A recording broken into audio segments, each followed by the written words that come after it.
Sabia apenas que a criança era sua única garantia. Disse, se ele não é a palavra de Deus, Deus nunca falou.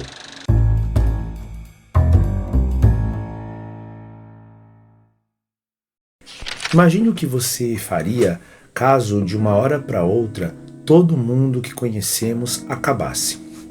Não há mais cidades, trabalho, comida, governo, animais e plantas.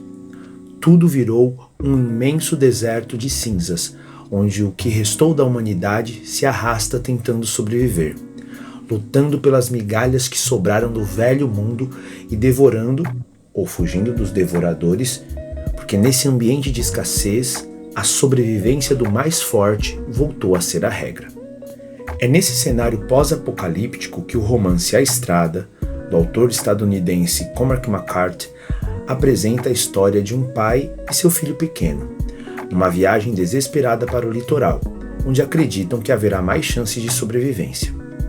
Para tornar as coisas mais complicadas, o pai está doente e teme o que pode acontecer com o filho depois de sua partida, pois sabe que seu tempo está acabando.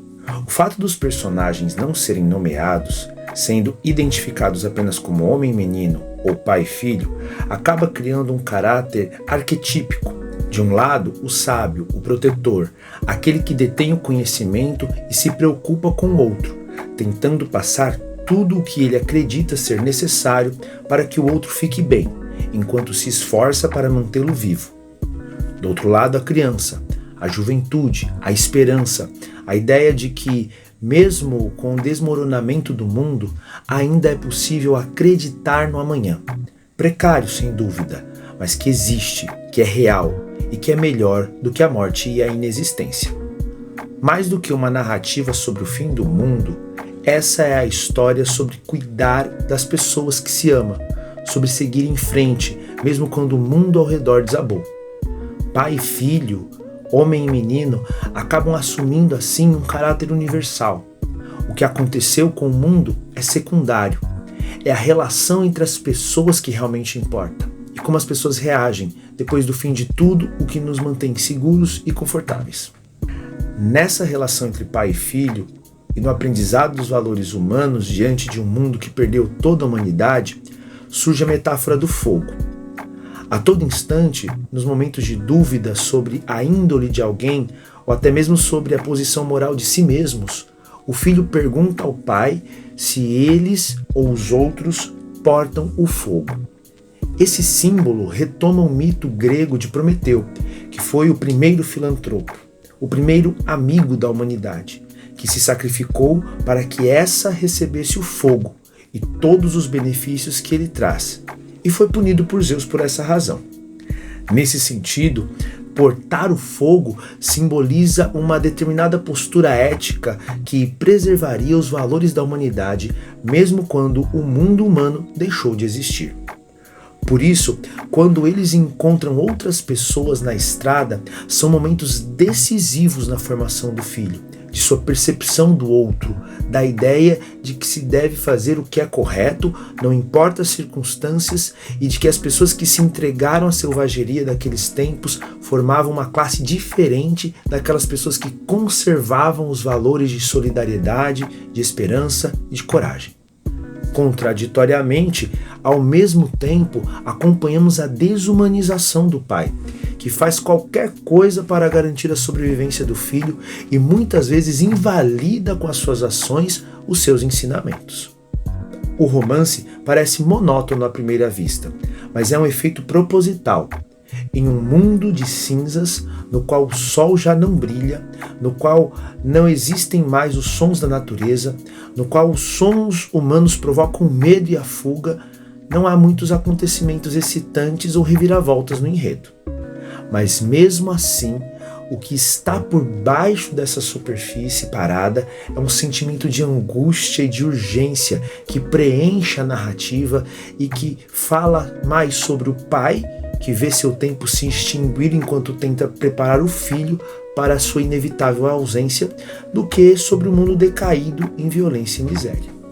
Aliás, o romance não entrega muitas informações sobre o que aconteceu nesse mundo, mas aparentemente envolve um incêndio de proporções continentais, talvez o resultado de uma guerra nuclear. O fato é que o cenário ao redor é tomado por cinzas e destroços. As árvores estão todas carbonizadas e não se ouve o canto dos pássaros, pois não existe mais nenhum.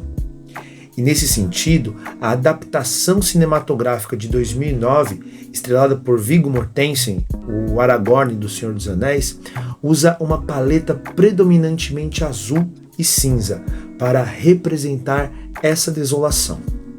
Contudo, a velocidade com que esse mundo parece ter desmoronado diante da catástrofe faz refletir sobre a precariedade da civilização e de como o retorno ao estado de natureza, o estado de barbárie, invariavelmente teria uma transição sangrenta. Outra característica que chama a atenção no texto é a sua organização formal. Não existe divisão em capítulos, nem marcação dos discursos diretos, seja com travessão ou aspas. Essa ausência de pontuação para os diálogos é algo comum nos romances do Cormac McCarthy, mas possibilita uma interpretação especial nesse caso. É como se o narrador onisciente colocasse na própria estruturação do texto a ruptura da realidade. Não existem mais os limites definidos entre o eu e o outro, entre a individualidade interior e a objetividade exterior, entre o pai e seu filho. Na paisagem indistinta, todos se tornam a mesma coisa, a mesma massa humana carente e necessitada, buscando cada um do seu jeito permanecer existindo. Por fim, parece restar apenas a noção de que, diante da ruína do mundo, a única opção é fazer o seu melhor, mesmo que não seja o suficiente, e continuar seguindo na estrada. Por tudo isso, eu deixo para esse livro minhas 5 traças. E aí, você já conhecia o romance A Estrada ou o autor Cormac McCarthy? Deixa nos comentários o que você achou do vídeo. Aproveita e clica no like, compartilhe esse vídeo com seus amigos que curtem histórias de fim de mundo. Se inscreva no canal para receber mais conteúdo como esse. Logo menos eu vou fazer um vídeo sobre outra história pós-apocalíptica escrita no início do século XX. Eu vou ficando por aqui. Boas leituras e valeu!